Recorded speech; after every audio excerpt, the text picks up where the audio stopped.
মশলা কারিটা বানানো খুব সহজ এবং ঘরোয়া উপকরণ দিয়ে বানিয়েছি। সব কিছুই আমাদের হাতের কাছে আছে।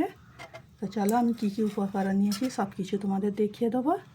তার আগে একটা ছোট অনুরোধ রইল, আমার ভিডিওটা পুরো দেখার জন্য আমার চ্যানেলটাকে সাবস্ক্রাইব করবে, লাইক দেবে, শেয়ার করবে আর কমেন্ট করে জানাবে রান্নাটা কেমন হয়েছে। তো বন্ধুরা, কেমন আছো তোমরা? আমি আজকে এসেছি আরও একটা ভিডিও নিয়ে।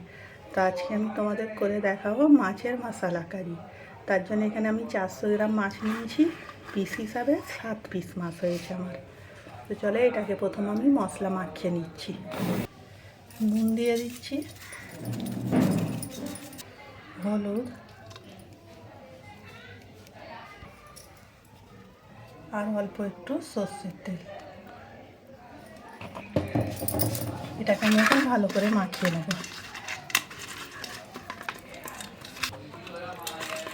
সব মশলা মাছের মধ্যে ভালো করে মাখিয়ে এটাকে আমি এখন 10 মিনিটের জন্য রেখে দেবো।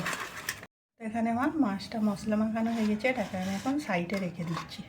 এখন আমি একটা মশলা তৈরি করব, তার জন্য একটা মিক্সি জার নিয়ে নিচ্ছি। ওতে দিয়ে দিচ্ছি অল্প একটু পেঁয়াজ, 1 ইঞ্চি আদা, 5-6 কোয়া রসুন, 4টে কাঁচা লঙ্কা, 2 চামচ আস্ত ধনে দিয়ে দিচ্ছি, 1 চামচ গোলমরিচ, চামচ জিরে আর একটু ধনে পাতা। এখন একটা পেস্ট তৈরি করে নেব। এখানে আমি একটা চুলায় প্যান বসিয়ে দিয়েছি, প্যানটা আমার গরম হয়ে গেছে। আমি এর মধ্যে সাদা তেল দিয়ে দিচ্ছি। তেলটা গরম হয়ে গেছে, আমি মাছগুলো এর মধ্যে দিয়ে দিচ্ছি।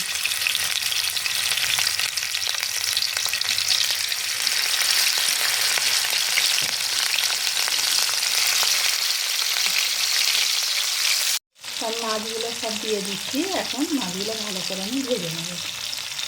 এখন মাছগুলো আমার 1 পিস ভাজা হয়ে গেছে, আমি উল্টে নিয়ে এই পিসগুলো ভালো করে ভেজে নেব।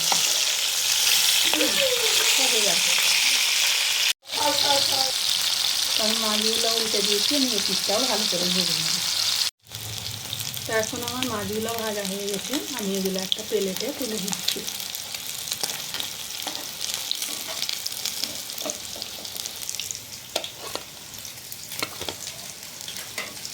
আমি এখানে একটা আর প্যান নিয়ে নিয়েছি, চুলায় বসিয়ে দিচ্ছি। আমি যে মাছ ভেজেছিলাম তেলটা, ওই তেলটার মধ্যে দিয়ে দিচ্ছি।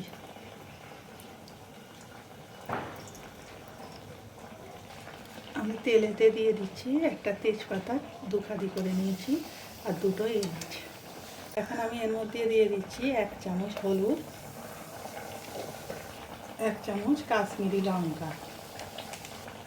এখন এটাকে একটু নাড়াচাড়া করে নেব। পেস্ট করে রেখেছিলাম ওইটা দিয়ে দেবো। এটাকে একটু নাড়াচাড়া করে নিতে হবে। আমি মিক্সিটা ধুয়ে এর মধ্যে একটু পানি দিয়ে দেবো, কারণ একটু কষিয়ে নেবো ভালো করে। তো এখন আমার মশলাটা কষানো হয়ে গেছে, দেখতেই পাচ্ছ। এখন এর মধ্যে আমি দিয়ে দেবো 2টো টমেটো আমি পেস্ট করে রেখেছিলাম, এর মধ্যে দিয়ে দেবো নুনটা অবশ্যই দিয়ে দেবে। টমেটোটাকে আমি আরও ভালো করে একটু কষিয়ে নেব। দেখতেই পাচ্ছ এখানে আমার মশলাটা কষানো হয়ে গেছে, মশলাটা তেল ছেড়ে দিয়েছে। এখন আমি দিয়ে দেবো এর মধ্যে পানি।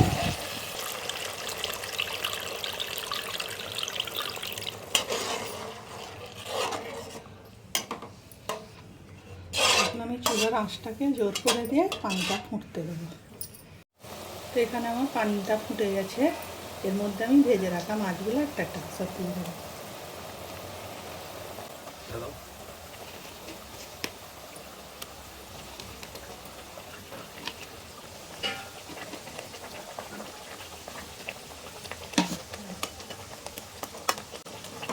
মাছগুলো আমি এর মধ্যে সব দিয়ে দিয়েছি। এখন এটাকে ফুটতে দেবো। মশলা কারিটা রেডি হয়ে গেছে, দেখতেই পাচ্ছ পানিটা একদম কমে গেছে। এখন আমি চুলো অফ করে দিয়ে এটাকে রেস্টে রেখে দেবো।